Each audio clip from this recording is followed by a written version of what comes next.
सलाम अलैकुम मेरे भाई। देख, आपका पास दो चॉइस है। एक चॉइस बहुत आसान है। आप अपना अकोमोडेशन में, अपने रूम में। तो कसम बता रहा हूं दोस्तों, पहली बार दुबई गवर्नमेंट ने वर्करों के लिए इतनी बड़ी खुशखबरी दी है और सैलरी से रिलेटेड इतनी बड़ी है। आप भी अगर इस न्यूज़ को सुनोगे, आप भी इस न्यूज़ को देखोगे तो आप भी बिग सलूट करोगे शेख राशिद अल मखदूम जी का और शेख नहियान का, क्योंकि न्यूज़ ही कुछ ऐसा, विथ प्रूफ भी आपको दिखाऊंगा। 3 इंपॉर्टेंट अपडेट है, तीनों अपडेट के ऊपर आपसे बात करने वाला हूं। 2-3 मिनट का वीडियो है, लास्ट तक जरूर देखना ताकि आपको पूरी जानकारी मिले।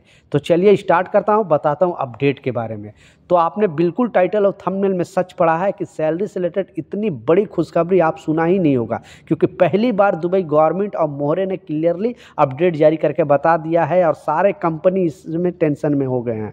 जितने कंपनी हैं, क्योंकि जो कंपनी मनमानी करती थी सैलरी से रिलेटेड, आप भी सुनोगे तो दंग रह जाओ, क्योंकि ऐसे बहुत सारे, मैं खुद यहाँ पे हूँ, मैं बहुत सारे ऐसे कंपनी को देखता हूँ कि लोगों को, वर्करों को जो सैलरी के लिए जो गवर्नमेंट रूल बनाई है उसे सीधा सीधा उल्लंघन करती है। लेकिन मोहरे ने कमर कस लिया है और बता दिया है कि इस तरह के हरकत करने वाले को, कंपनी को छोड़ा नहीं जाएगा। तो जैसा मैं बताया, 3 इंपॉर्टेंट अपडेट है। पहला अपडेट भी खुशखबरी वाला है, वो भी आपको सुनाता चलो, उसके बाद जो अपडेट है वो भी आपको बताऊंगा। तो पहला जो खुशखबरी वाला अपडेट है, इसमें बताया जा रहा है, बेसिकली आप भी मालूम है कि अभी प्रेजेंट टाइम में यहाँ पे फॉग बहुत गिर रहा है, यानी धुंध गिर रहा है, कोहरा सुबह के टाइम बहुत ज़्यादा गिर रहा है। तो अबू धाबी के अंदर रहते हो, मुसाफा एरिया वगैरह में रहते हो, तो आपको पता है कि वहाँ पे क्या करती है कि जब ज़्यादा धुंध गिरते हैं तो पुलिस वाले आते हैं और कोई भी वर्कर, जो वर्कर का गाड़ी होता है, बड़े बस वगैरह, वो जाने नहीं देते हैं, वहाँ पे रोक देते हैं। जब तक नहीं धुंध पूरा साफ़ होता है तब तक वो गाड़ी, क्यों, ऐसे एक्सीडेंट ना हो जाए और श्रमिक लोग का जान ना चल जाए, क्योंकि आपका ख्याल रखता है सरकार, आपका ख्याल रखता है, इसलिए ये चीज़ करती है। लेकिन दुबई के अंदर इतना नहीं है, स्पीड लिमिट कम कर दिया जाता है, लेकिन अबू धाबी के अंदर ये ख़ास तौर पे इस पर ख्याल रखा जाता है। वो भी बड़े बड़े चाइना कैंप वगैरह हो गया, या फिर मुसाफा वगैरह, विलेज कैंप वगैरह, बहुत सारे कैंप है यहाँ पे आई कार्ड वगैरह में। तो वहाँ पे पुलिस वाले लोग आ जाते हैं और गाड़ी को अबू धाबी जो भी सिटी में, वहाँ पे जाने नहीं देते हैं। इस वजह से वहाँ पे जो श्रमिक हैं, वहाँ पे 2 घंटा 3 घंटा वहाँ पे कैंप में ही रहते हैं, या फिर अगर निकल भी जाते हैं सफ़र में तो गाड़ी साइड में लगा दिया जाता है।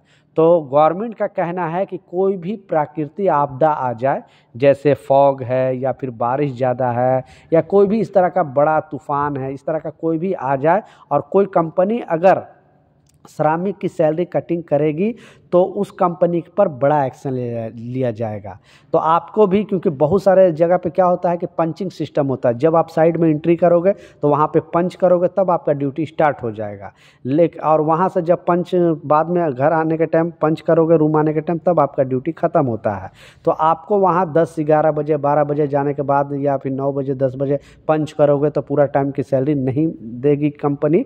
तो इसलिए सारे कंपनी को वार्न किया गया, बताया है कि ये श्रमिक का गलती नहीं है, क्योंकि जो उनका सुबह का ड्यूटी है, क्योंकि वो ड्यूटी के लिए निकल चुके हैं या फिर ड्यूटी के लिए तैयार हैं, ये जो है प्राकृतिक आपदा के वजह से डिले होता है। तो कहने का मतलब सीधा सीधा गवर्नमेंट ने क्लियरली सारे कंपनी को बता दिया है कि ऐसे हरकत करने वाले कंपनी पर बड़ा एक्शन लिया जाएगा और बिल्कुल श्रमिक की सैलरी कटिंग नहीं होनी चाहिए। दूसरा जो इम्पोर्टेंट अपडेट है, पहले तो आपको स्क्रीनशॉट पर लगा कर दिखाऊंगा, क्योंकि इतनी बड़ी खुशखबरी है और सैलरी से रिलेटेड जो अपडेट है, जो खबर है, आप भी सुनोगे तो दंग रह जाओगे, क्योंकि न्यूज़ कुछ ऐसा है। अभी तक यूएई गवर्नमेंट इतना बड़ा डिसीजन नहीं लिया था, लेकिन आखिरकार गवर्नमेंट को इंटरनल स्रोत से पता चलते रहता है, जो कंपनी मनमानी करती है, कंपनी हरकत करती है, सारा डेटा, सारा सिस्टम गवर्नमेंट रखती है। क्योंकि यहाँ पे मोहरे को बनाया गया है, दुबई गवर्नमेंट, यूएई गवर्नमेंट मोहरे को इसलिए बनाया है कि ताकि अगर कोई श्रमिक किसी तरह की गलती करे तो उनको पनिशमेंट मिलनी चाहिए, और कोई कंपनी अगर कोई गलती करे तो कंपनी को पनिशमेंट मिलनी चाहिए। इसीलिए 3 तरह का जो कॉन्ट्रैक्ट, 3 पेपर होता है। एक जो कॉन्ट्रैक्ट का कॉपी है वो गवर्नमेंट रूल के हिसाब से आपके पास होना चाहिए, यानी श्रमिक के पास होना चाहिए, वर्कर के पास होना चाहिए। दूसरा जो कॉपी है वो मोहरे अपने पास रखती है, और तीसरा जो कॉपी है वो कंपनी को देती है, ताकि आपके बीच में अगर कोई भी अनबन हो तो जब आप कंप्लेन करोगे मोहरे में, तो आपका जो भी ID number, Imrat ID number जो है, नाम वगैरह, पासपोर्ट नंबर पूछने के बाद सारा उन लोग को लैपटॉप में, सिस्टम में खुल जाता है, और आपका जो भी उसमें मेंशन होता है सैलरी का या जो भी डिटेल होता है, उसके हिसाब से आपको, आप जब कंप्लेन करते हो तो मोहरे की टीम क्या करता है कि आपके स्पॉन्सर को, आपके ऑनर को फ़ोन लगाता है, फिर आपसे भी बात करता है और सोचता है कि बीच का हम रास्ता निकाल सके। अगर जब बीच का रास्ता नहीं निकल पाता है तब मोहरे क्या करते हैं कि इस केस को कोर्ट में ट्रांसफ़र कर देते हैं, यानी लेबर कोर्ट में। आप डायरेक्ट, पहले क्या होता था कि आप डायरेक्ट लेबर कोर्ट में जाकर कंप्लेन कर देते थे, लेकिन अब ऐसा नहीं है। यहाँ यूएई के अंदर पहले आपको मोहरे में कॉल करना पड़ेगा, जैसे 80084 पे कॉल करके अपना शिकायत दर्ज करोगे। उसके बाद जो है फिर आपको वहाँ पे अगर आपस में समझौता नहीं हुआ वर्कर और कंपनी के, तब ये जो मोहरे है, ये जो केस है वो ऑटोमेटिक कोर्ट में भेज देंगे, फिर वहाँ पे आपको फैसला होगा। और इसमें भी कंपनी को रियायत दिया गया है कि अगर कोई भी सैलरी से रिलेटेड कंप्लेन किया या कोई भी आपने बेसिकली बकाया सैलरी, ग्रेजुएटी या लीव सैलरी, तो उसमें अगर 1,00,000 दिरहम से ऊपर का अमाउंट है तब आपको जो वकील वगैरह का चार्ज वहाँ पे देना पड़ेगा।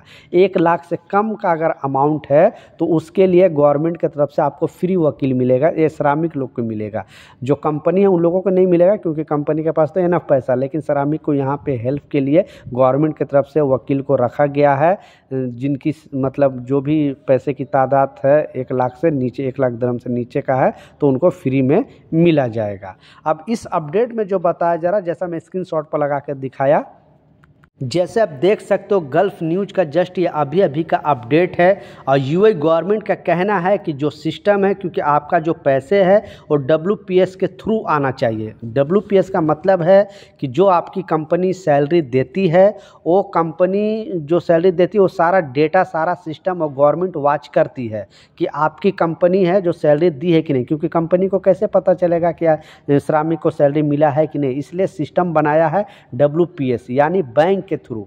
अब बैंक के थ्रू आपका पैसा जो सैलरी ट्रांसफ़र होगा तो गवर्नमेंट के पास डेटा रहेगा, मोहरे के पास डेटा रहेगा कि आपकी सैलरी एवरी मंथ मिल रही है कि नहीं। तो इसमें रिलेटेड एक अपडेट आ रहा है और इसी से बताया गया है कि कोई भी अगर कंपनी WPS के तहत अगर पैसे ट्रांसफ़र नहीं करेगा श्रमिक को तो उस कंपनी पर भी एक्शन लिया जाएगा। अब इसमें मोहरे का कहना है कि ऐसे पता चलेगा कि एक्चुअली, क्योंकि बहुत सारे कंपनी से क्या करते हैं कि आपकी सैलरी वीज़ा का कटिंग करने लगती है या और भी कोई भी सैलरी कटिंग करने लगती है, ओवर टाइम का पैसा सही से नहीं देती है। तो अब इसके थ्रू जो भी कंपनी अगर ट्रांसफ़र करेगी पैसा तो आपका जो सैलरी है, ओवर टाइम का पैसा, अलाउंस है, सारा इसमें शो करना चाहिए। ये मोहरे का तरफ से कहना, ये WPS के तहत ही ये पैसे पूरा ट्रांसफ़र होना चाहिए। तो बिग सलूट है शेख राशिद अल मखदूम जी का और शेख नहियान का, जिन्होंने एक ऐसा कड़क कानून बनाया है। तो आप सारे कंपनी सतर्क हैं, सावधान रहें। अगर इस रूल का उल्लंघन करेगी कंपनी तो यहाँ से दुबई से कंपनी को छोड़ के जाना पड़ेगा। इसलिए मोहरे ने क्लियरली अपडेट जारी करके बता दिया है कि सारे जितने भी श्रमिक यहाँ पे काम करते हैं उनकी सैलरी WPS के तहत आनी चाहिए, ताकि उनका जो सैलरी कम आता है, कटिंग कोई कंपनी करती है, वो काट ना सके। क्योंकि गवर्नमेंट पूरा वॉच करेगी, सारा डिटेल होता है कि आपकी सैलरी कितना है, आपकी बेसिक सैलरी कितनी है, ओवर टाइम का क्या हिसाब किताब है, आपका लीव सैलरी कितना मिल रहा है, ग्रेजुएटी क्या क्या हिसाब किताब है, ये सब चीज़ रखने के लिए। तो ये जो न्यूज़ है आपको कैसा लगा नीचे कमेंट सेक्शन में ज़रूर बताना। वीडियो ज़रूर शेयर कर दे ताकि हर एक वर्कर भाई तक पहुँचे।